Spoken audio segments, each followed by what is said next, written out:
Sir আমি leave নেই, আমার তেমন কোনো কোশ্চেন নাই স্যার, আর হচ্ছে আমার আম্মু অসুস্থ তো। আচ্ছা ঠিক আছে, হ্যাঁ ঠিক লিভ নিতে পারো, যাদের সমস্যা আচ্ছা নেই তাদের না থাকলেও চলবে, হ্যাঁ যাদের সমস্যা আছে তারা থাকো।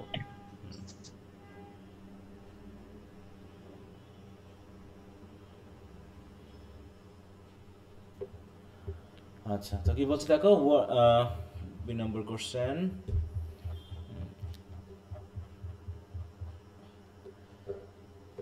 Rabindranath Tagore was an Indian poet, right? এটা তো তোমরা বুঝেছই তাই না? As a humanist, universalist, and internationalist, an ardent critic of nationalism, এগুলো হচ্ছে তার একটা বৈশিষ্ট্য। He denounce the British Raj and advocated independence from Britain, এবং তিনি সমর্থন করেছেন, ইন্ডিপেন্ডেন্স সমর্থন করা, যে ব্রিটেনের কাছ থেকে আমাদের ইন্ডিপেন্ডেন্স পাওয়া উচিত। He was awarded the knighthood in 1915 in recognition of his great literary achievement, but renounced this award in 1990 as a direct response to the Jallianwala Bagh massacre, where British troops killed hundreds of unarmed Indian civilians in Amritsar. তাই তো? এগুলো তো বুঝেছো বাংলা, তাই না? এগুলো তো সমস্যা না। This decision is a profound act of protest and a significant moment in the history of Indian struggles for independence. Rabindranath Tagore's letter to late Chelmsford rejecting knighthood stands as a vehement protest against the inhuman oppression of the British Raj in India. মানে আমি question অনুসারে ওটাকে সাজিয়ে নিয়েছি। Written in the aftermath of the Jallianwala Bagh massacre, aftermath মানে কি ঠিক পরপরই, জালিয়ানওয়ালাবাগ ম্যাসাকারের পরপরই যেহেতু লেখা হয়েছে, অতএব সেই লেটারটা কি হয়েছে? Tagore's letter is a powerful and eloquent denunciation of British colonial rule and its brutal treatment of the Indian people. অতএব এই লেটারটা একটা পাওয়ারফুল ডিনাউন্সিয়েশন বা প্রোটেস্ট আসসালামু হিসেবে, আলাইকুম। এবং ইলোকুয়েন্ট। ইলোকুয়েন্ট মানে বুঝছো তো? ইলোকুয়েন্ট মিনিংটা কি? মানে খুবই কি জোরালো, ঠিক আছে তো? পাওয়ারফুল মানে জি স্যার। শক্তিশালী, এবং এখানে ইলোকুয়েন্ট মানে হচ্ছে কথা দিয়ে জোরালো এরকম আর কি। ডিনাউন্সিয়েশন মানে কি প্রত্যাহার, তাই তো, বা হচ্ছে ত্যাগ, এরকম অর্থে বোঝায় অফ ব্রিটিশ কলোনিয়াল রুল, যেটা আমরা না মানছি, and its brutal treatment of the Indian people. Okay, এরপর আমরা ইতিহাসে চলে যাচ্ছি। প্রথমে in 1919 the British colonial government in India committed one of its most, হ্যাঁ, অফ ইটস মোস্ট, সরি একটু দেখি,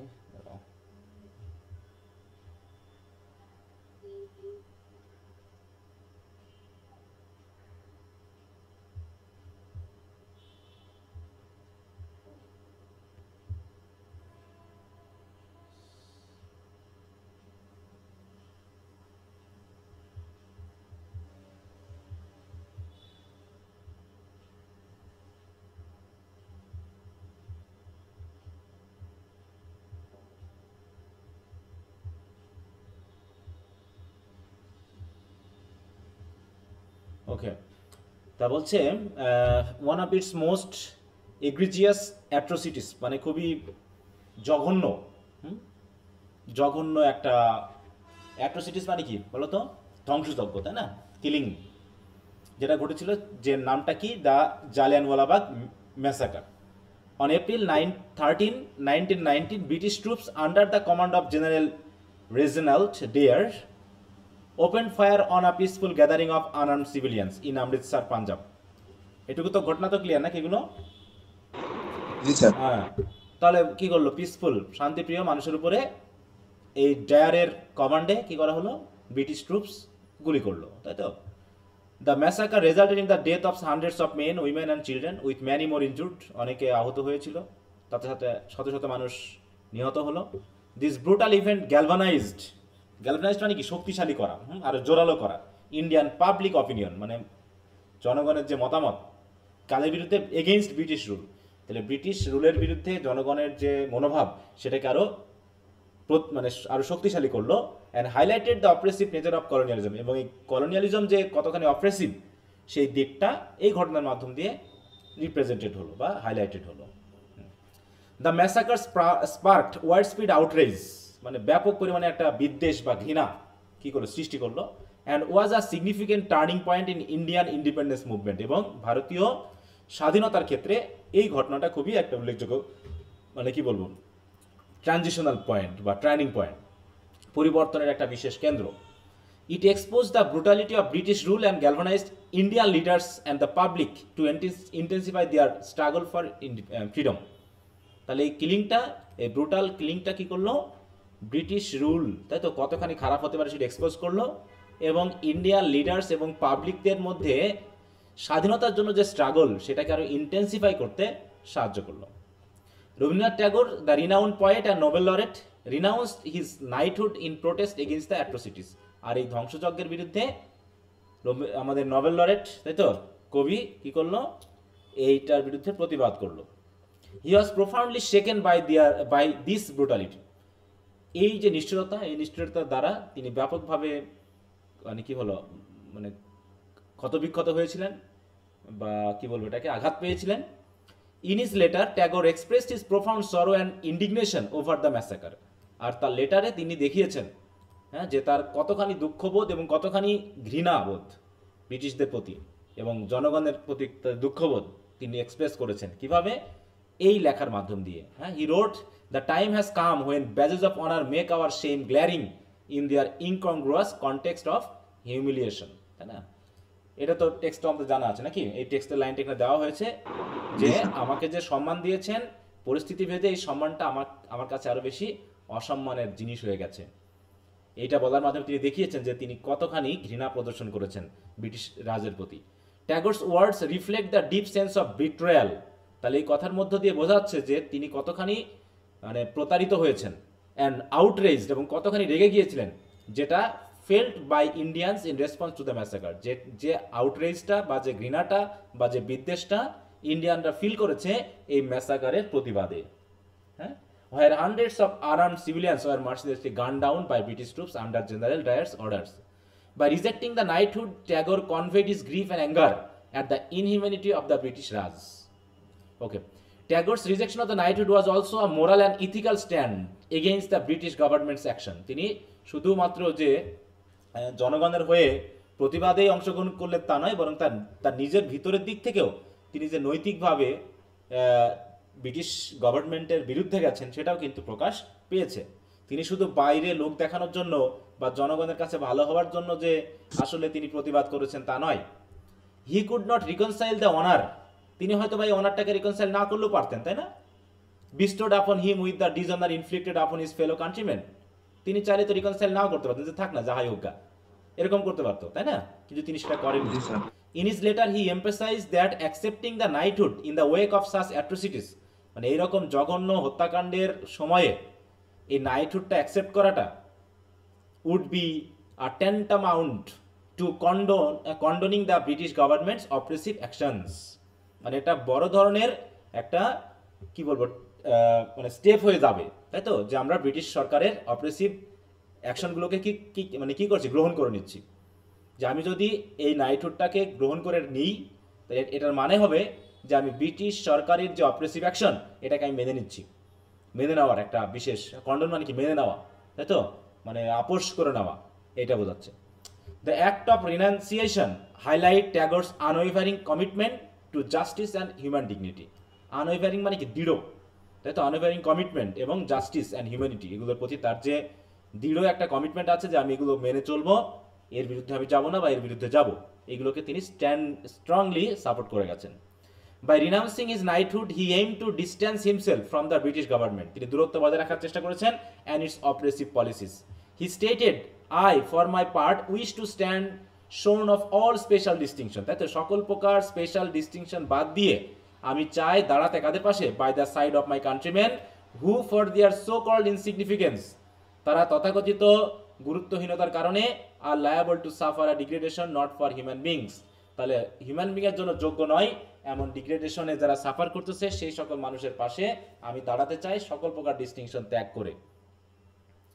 Tagore's decision to renounce the knighthood was an act of solidarity with the Indian people. দেখো আমরা কিন্তু কয়েকটা স্টেপে পড়তেছি, তাই তো। প্রথমটা হচ্ছে কি, এটা তার ঘৃণার বহিঃপ্রকাশ, তাই না, এটা তার আউটরেজের মানে বহিঃপ্রকাশ। তারপর হচ্ছে কি, এটা তার মোরাল এবং এথিক্যাল স্ট্যান্ড পয়েন্টের বহিঃপ্রকাশ। তারপর হচ্ছে কি, এটা হচ্ছে কি, সলিডারিটি। শুধুমাত্র তিনি তার মনের ঘৃণা প্রকাশ করেই যে তিনি মানে ক্ষান্ত ছিলেন তা নয়, রাদার তিনি কি করেছেন, যে জনগণের সাথে হাত মেলানোর চেষ্টা করেছেন, তাই না। তাই বলছে কি, এটা তার অ্যাক্ট অফ সলিডারিটির একটা অংশ with the Indian people. By rejecting this prestigious title he aligned himself with the victims of British operation and the broader Indian struggle for independence. His letter served as a powerful statement of unity with his compatriots, signaling that the honor from the British crown was meaningless in the face of suffering and humiliation experienced by the Indian populace বা population. হ্যাঁ, তার মানে তাদের এই honour এই জনগণের suffering এর কাছে কিচ্ছু না। He mentioned that the enormity of the measure taken by the government in Punjab has revealed to our mind কি করেছে the helplessness of our position as British subjects in India, আমাদের অসহায়তাকে প্রকাশ করেছে। তার মানে এই অসহায় সময় তিনি কি করতে যাচ্ছেন, এই জনগণের পাশে থাকতে যাচ্ছেন। The massacre symbolized the oppressive and dehumanizing nature of British colonial rule. Tagore saw this event as indicative of the broader injustice inherent in colonialism. তাহলে কলোনিয়ালিজমের মধ্যে যে ব্যাপক পরিমাণ ইনজাস্টিস রয়েছে তার একটা ইন্ডিকেটিভ হচ্ছে এই তোমার লেটারটা। His renunciation was a denunciation of entire colonial system, মানে তিনি এইটার মাধ্যম দিয়ে দেখাতে চেয়েছেন যে পুরো কলোনিয়াল সিস্টেমকে তিনি ডিনাউন্স করেছেন, ত্যাগ করেছেন বা হচ্ছে প্রত্যাখ্যান করেছেন। Which he felt was fundamentally unjust, তিনি মনে করেছেন যে এই যা ব্রিটিশ রাজ যা করতেছে বা ব্রিটিশ সরকার যা করছে সবই হচ্ছে কি unjust and degrading to the Indian people, এবং এটা হচ্ছে ইন্ডিয়ান পিপলদের জন্য অপমানজনক। That letter also serve as a broader commendation of British colonial rule. ঠিক আছে, তো কমেন্ডেশন মানে কি, কন্ডেম করা, দোষারোপ করা, তাই তো, condemnation, sorry. Tagore criticise the systematic injustice and brutality of the colonial regime, তিনি এর মাধ্যম দিয়ে তাদের কি করেছেন, ক্রিটিসাইজ করেছেন। Which has culminated in the Jallianwala Bagh massacre. His renunciation of the knighthood was a symbolic rejection of the entire colonial enterprise, underscoring his belief in the equality of human beings and his opposition to any form of domination and subjugation. এবার হচ্ছে Tagore was a firm believer in the unity of mankind and dignity of all individuals, তাই তো, তিনি dignity এবং ইউনিটির একজন শক্ত believer. The massacre and the subsequent lack of accountability were struck violation of this principle, এবং তিনি মনে করছেন যে এই যে ম্যাসাকার চলছে এবং এই ম্যাসাকারকে যে আমরা দায়বদ্ধতার মধ্যে আনছি না, এইগুলোই হচ্ছে কি এই প্রিন্সিপালগুলোকে ভায়োলেশন করার সবচেয়ে স্টার্ক, মানে কি বলবো এখানে, স্টার্ক ভায়োলেশন মানে কি একদম স্পষ্ট বা ক্লিয়ার ভায়োলেশন, যেহেতু আমরা প্রতিবাদ করছি না বা এগুলো দমানোর চেষ্টা করছি না। In his writing he emphasize the need for spiritual and moral awakening, তিনি চাচ্ছেন যে জনগণের মধ্যে বা ব্রিটিশদের মধ্যে হলেও একটা নৈতিক বা আধ্যাত্মিক একটা জাগরণ হোক। He wrote, we are today in the midst of perilous change and the challenge has been hurled at us to find our place in the world by a sturdy effort of thought, character. এইটা হচ্ছে তার অন্য একটা বইয়ের লেখা, ঠিক আছে, এটা কিন্তু এই বইয়ের লেখাটা না, ঠিক আছে, মানে তিনি যে এটাকে আসলেই সাপোর্ট করেন না এবং তিনি চাচ্ছেন যে, মানে তিনি তো অনেক বই লিখেছেন, তার ভিতরে একটা তথ্য এখানে দেওয়া হয়েছে যে মানে ওইটার অংশ হিসাবে, মানে এই ঘটনারই পরিপ্রেক্ষিতে তিনি আরেকটা কথা লিখেছিলেন এখানে, সেটা আমি দেখাচ্ছি। বলছে we are today in the midst of a perilous change, আমরা একটা জঘন্য একটা পরিবর্তনের মধ্যে আছি, ধ্বংসাত্মক একটা পরিবর্তনের মধ্যে আছি। and the challenge has been hurled at us, এবং আমাদের বিরুদ্ধে একটা চ্যালেঞ্জ ছুড়ে দেওয়া হয়েছে, to find our place in the world, তাই তো, কিসের চ্যালেঞ্জ, যে আমরা পৃথিবীতে আমাদের একটা জায়গা খুঁজে নিব আমরা, by a sturdy effort of thought, character এবং কারেজ, আর সেটা সম্ভব কিসের মাধ্যমে, আমাদের চিন্তা, আমাদের চরিত্র এবং আমাদের সাহসের তাতে শক্তিশালী প্রচেষ্টার মাধ্যমে। এটা আমাদের পক্ষে চ্যালেঞ্জটাকে গ্রহণ করা, মানে কি বলবো, মানে গ্রহণ করা সম্ভব। By renouncing his knighthood, Tagore hope to inspire our Indians to resist oppression and assert their dignity. His act was a call to awakening the national conscience and stand up against injustice. His powerful conclusion in the letter was and therefore I have been dash dash, সেটা তো বলা হয়েছে, এই কারণে আমি আমার এই title থেকে নিজেকে মুক্ত করতে চাই।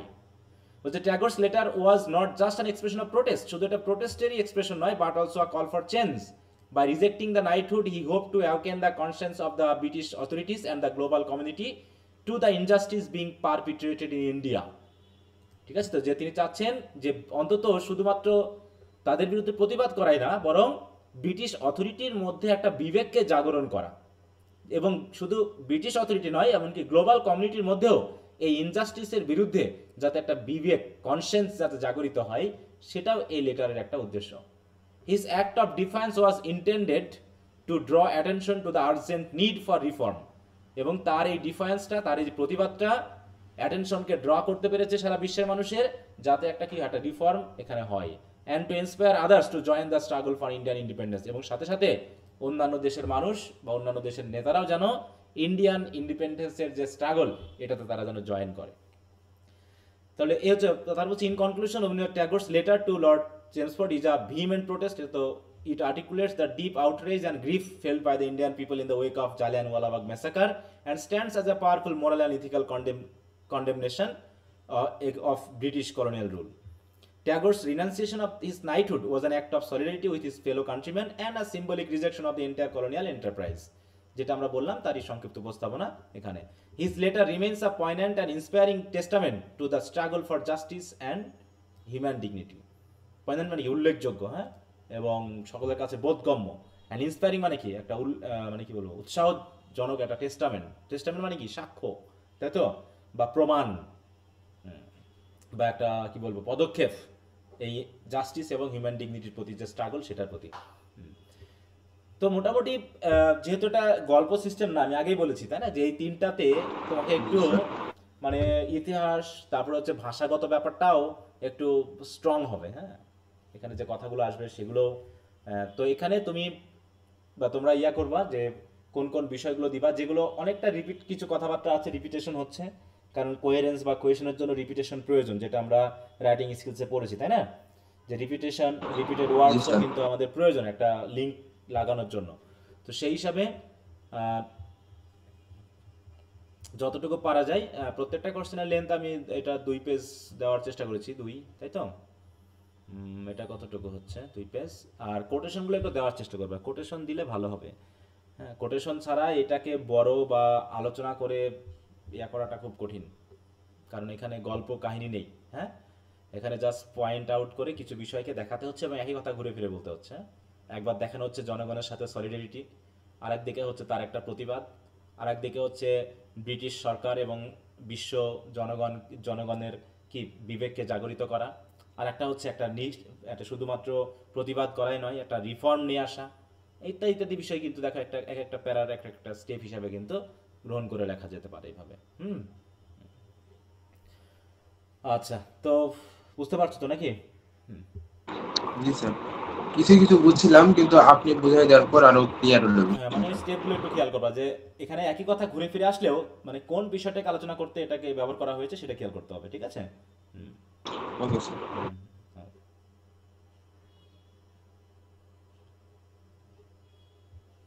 আচ্ছা, আর কারো সমস্যা আছে?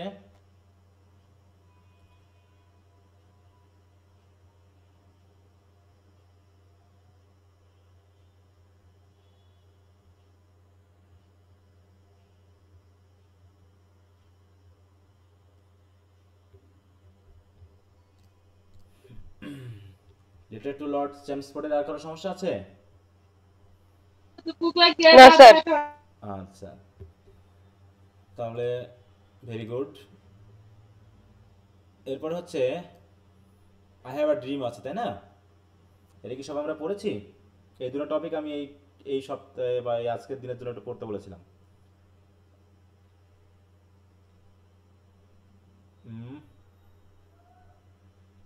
জি স্যার, করছি। আচ্ছা, কোনো সমস্যা আছে? স্যার করছি।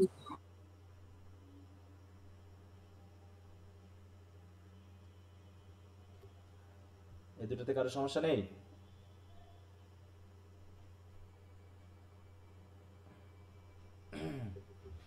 আচ্ছা, তো মনে হয় কারো সমস্যা নেই, সবাই চুপ আছো। I can understand either you didn't study or you have understood all. So okay, very good. সব কিছু বুঝলে ভালো। এখন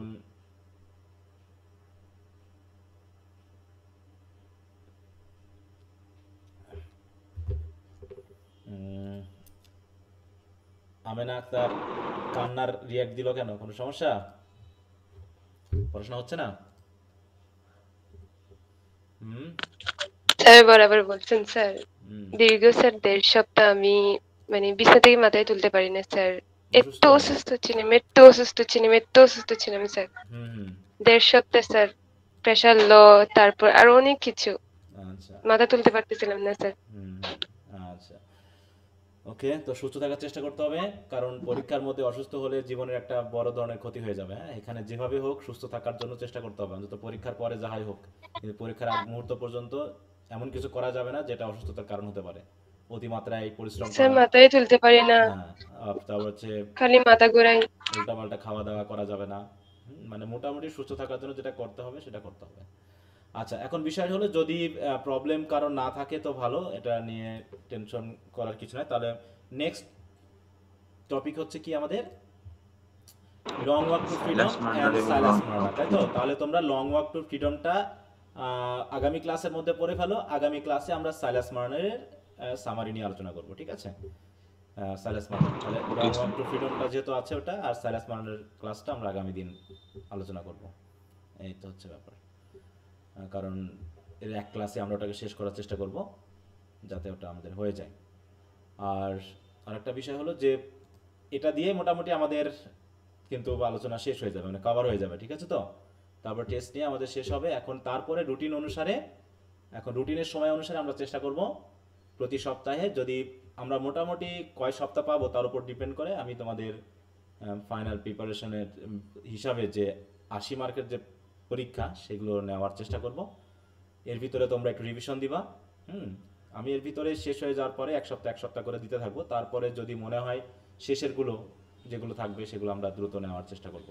তবে যেহেতু আমাদের বাংলা সাবজেক্ট যে দুটো আছে ওই দুটার টেস্ট এর ভিতরে নেওয়া হয়নি, তাই না? ওইগুলো আমরা পরবর্তী 2 সপ্তাহে 2টা নিয়ে আমরা রিভিশন দিয়ে দেওয়ার চেষ্টা করব। তোমাদের ছাড়তেও পারতেছি না, হ্যাঁ, আবার ক্লাসেও আনা হচ্ছে না, এখন যেটা তোমাদের সুবিধা মনে হয়। আচ্ছা, তো ঠিক আছে, তাহলে আর কি বলবো, তাহলে সবাই পড়াশোনা করতে থাকো। আর আরেকটা বিষয় একটু আমি তোমাদেরকে বলি যে তোমাদের আমি একটা ওয়েবসাইট তৈরি করাইছি আর কি, তোমরা মনে হয় দেখছো নাকি কেউ কেউ? হ্যাঁ, জি আচ্ছা, স্যার। তোমাদের একটু আমি বিশেষ তোমাদের কাছ থেকে একটু পরামর্শ চাইবো, যেহেতু তোমরা ইউজ করবা, তাই না, স্টুডেন্ট হিসেবে। তো এটা কেমন হচ্ছে বা আসলে এটা ব্যবহার উপযোগী হবে কিনা, তোমরা কোন কোন জায়গায় অসুবিধা ফিল করবা বা না, নাকি যথেষ্ট হয়েছে বা ভালো হচ্ছে, এই বিষয়ে একটা মতামত আমি তোমাদের কাছ থেকে আশা করছি, ঠিক আছে? হ্যাঁ, কারণ আমি জাস্ট চাচ্ছি যে কোর্সগুলোকে একটা ফোল্ডার বা একটা জায়গায় নিয়ে এসে সম্পূর্ণ জিনিসটাকে একবারে দেওয়ার জন্য। হুম, তো এখানে সেইভাবে আমি কয়েকটা জাস্ট কমপ্লিট করেছি, বাকিগুলো জাস্ট এমনি ডেমো হিসাবে দিয়ে রাখছি। এখন তোমরা দু একটাতে একটু যাবা, বিশেষ করে এই তোমাদের ফার্স্ট ইয়ারেরই। এখানে দেখো ক্যাটাগরি হিসাবে দেওয়া আছে, যাতে তুমি অনেক ভিডিও ক্লাস থাকলেও, কোর্স থাকলেও যাতে তুমি খুঁজে পেতে পারো। তো এখানে গিয়ে তোমাদের যেহেতু ফার্স্ট ইয়ারে গিয়ে সার্চ দিয়ে 2টা আমি মেনলি রেডি করেছি, যে এরকম দিয়ে আসলে কাজ হবে কিনা। যেমন হচ্ছে দ্য লাঞ্চন শর্ট স্টোরিটার ইম্পর্টেন্ট কোশ্চেন, সেগুলো পড়ায় দেওয়া, তারপরে সেগুলোর আবার ভিডিও অনুসারে এগুলো দিয়ে দেওয়া ধারাবাহিকভাবে। এগুলো ঠিক আছে কিনা তোমরা একটু স্টাডি করবা, হ্যাঁ, একটু তোমাদের কাছে বিশেষ রিকোয়েস্ট থাকলো। দিয়ে আমাকে যদি কোনো প্রবলেম থাকে বা যদি মনে হয় যে না স্যার এই জায়গায় একটু পরিবর্তন করতে হতো, এরকম যদি পরামর্শ তোমরা আমাকে দিতে পারো তাহলে আমার জন্য একটু সুবিধা হয়, ঠিক আছে? কারণ আমি তো আমার মতো করে করছি, এখন বাকিটা আমার স্টুডেন্টরা ব্যবহার করতে পারবে কিনা সেটা তো আমাকে একটু দেখতে হবে, যে আসলে ব্যবহার উপযোগী হচ্ছে কিনা, কোন জায়গায় অসুবিধা বোধ করছে, কোন জায়গায় ইজি করা লাগতো আরও। এইটা এটা একটু আমার দেখা দরকার। আর একটু দেখবা, প্রথমে তো একটু সাইন আপ করে নিতে হবে মোটামুটি অ্যাড হওয়ার জন্য, ঠিক আছে? সাইন আপ করতে হবে, সাইন আপ করার পর তারপর লগ ইন করতে হবে। অনেকে হয়তো সরাসরি লগ ইন করতে যাচ্ছে, অনেকে বলতে স্যার অ্যাড হতে পারতেছি না, ঢুকতে পারতেছি না। তাহলে এটার জন্য কি করতে হবে, আগে তোমাকে একটা সাইন আপ করতে হবে, তোমার একটা ইমেল আইডি দিয়ে তোমাকে ওখানে একটা প্রোফাইল ক্রিয়েট করতে হবে, ঠিক ফেসবুকের মতো। এই জায়গায় সাইন আপ করতে হবে, সাইন আপ করার পরে স্যার ইমেল আইডি দিলেও হয় না? আমি না না দেখছি। না, ইমেল, এই যে তোমাকে সাইন আপ করতে হবে, ইমেল আইডি দিতে হবে, একটা ইউজার নাম করবে, একটা নতুন পাসওয়ার্ড দিবা, এই পাসওয়ার্ডটা তোমাকে নিজেকে আগে ক্রিয়েট করতে হবে, ঠিক আছে? দিয়ে সাইন আপ হ্যাঁ, করতে নতুন হবে। পাসওয়ার্ড দিয়েছি, তারপর আসছে। হ্যাঁ, তারপর তুমি যখন লগ ইনে যাবা তখন তোমার ওই যে ইউজার নেমটা দিয়েছো ওই ইউজার নেম এবং পাসওয়ার্ড দিয়ে তোমাকে লগ ইন করতে হবে। হ্যাঁ, হ্যাঁ, তার আগে তো সাইন আপ না করা পর্যন্ত তুমি তো এখানে, তুমি যদি লগ ইনে সরাসরি যাও তুমি তো ঢুকতে পারবে না, কারণ তোমার তো এখানে কোনো ইয়া নাই। তবে এমনি দেখার জন্য লগ ইন বা এগুলো করার দরকার নাই, কারণ লগ ইন না করলে তুমি অবশ্য কোর্সগুলো ব্যবহার করতে মানে পারবা না, শুধুমাত্র উপরে উপরে বিষয়গুলো দেখতে পারবা। হ্যাঁ, বা কিছু কিছু প্রিভিউ ক্লাস থাকলে সেটা হয়তো তুমি একটু দেখতে পারবা, কিন্তু পুরোটা তোমাকে দেখতে হলে তোমার সাইন আপ করতে হবে এবং এর ভিতরে যেতে হবে। এবং আউটলাইনটা যেভাবে দেওয়ার চেষ্টা করা হয়েছে, এখন এটা তোমাদের কাছে বোধগম্য কিনা, আস্তে আস্তে হয়তো ব্যবহার করতে করতে ইজি হয়ে যেতে পারে। তারপরেও তোমরা একটু দেখার পর আমাকে যদি বিশেষ কিছু পরামর্শ দিয়ে হেল্প করে তাহলে ভালো হতো। হ্যাঁ, যে একটা কোর্সের মনে করো এটা টু ড্যাফোডিল একটা কোর্স, তাই না? এটার পুরোটা এখানে কারিকুলামে গেলে পারে পুরো এখানে 14টা ক্লাসের মাধ্যমে দেখো শর্ট কোশ্চেন, ব্রিফ কোশ্চেন, তারপর হচ্ছে ব্রড কোশ্চেন সহ এগুলো দেওয়া আছে। এছাড়া reading text, summary, theme, critical analysis, critical appreciation এভাবে আলোচনা করা হয়েছে।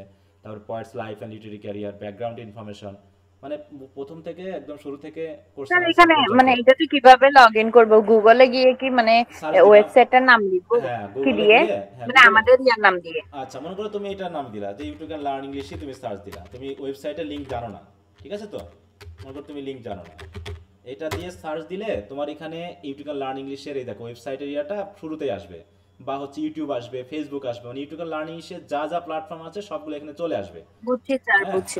এর ভিতরে তুমি যাবা হচ্ছে ওয়েবসাইট লিংকটাতে। হ্যাঁ, এই যে ওয়েবসাইটে গেলা, বা এই যে পাশে এখানে ইউটিউব লার্নিং আসবে, এই যে ওয়েবসাইট এখানেও ক্লিক দিলেও চলে আসবে, মানে বিভিন্ন জায়গা থেকে তুমি আসতে পারো।